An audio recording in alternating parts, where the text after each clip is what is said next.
Urology വിഭാഗത്തിൽ laser ചികിത്സ പോലുള്ള അത്യാധുനിക ചികിത്സാ രീതികൾ ഉപയോഗിച്ച് ചിലവ് കുറവിലും വേഗത്തിലും സുരക്ഷിതമായും സുഖപ്പെടുത്തുന്നു. ഓപ്പറേഷൻ കഴിഞ്ഞാൽ അന്ന് തന്നെ നിങ്ങൾക്ക് വീട്ടിൽ പോകാം. മിംസ് ഹോസ്പിറ്റൽ, വണ്ടൂർ.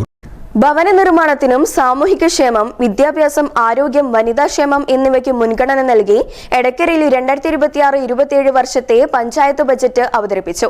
42.80 കോടി രൂപ വരവും 41.96 കോടി രൂപ ചെലവും 83.81 ലക്ഷം രൂപ മിച്ചവും പ്രതീക്ഷിക്കുന്ന ബജറ്റാണ് വൈസ് പ്രസിഡന്റ് റസാഖ് അവതരിപ്പിച്ചത്. ഇതിൽ നിന്ന് സംസ്ഥാന വിഹിതവും പഞ്ചായത്തിന്റെ തനതു വരുമാനവുമായ പദ്ധതി ചെലവുകൾക്കായിട്ടുള്ളത് 9 കോടിയിൽ പരം രൂപയാണ്.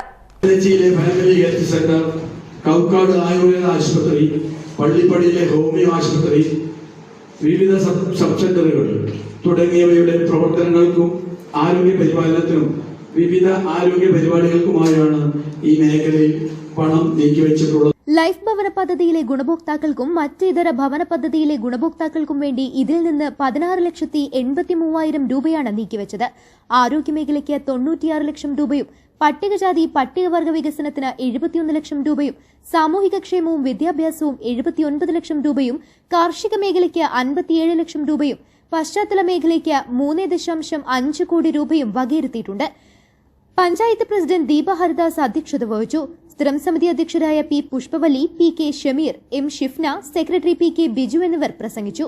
News bureau, Edakkara. സ്വന്തം ഹൈസ്പീഡ് ഇന്റർനെറ്റ്, നമ്മുടെ സ്വന്തം ഇന്റർനെറ്റ്.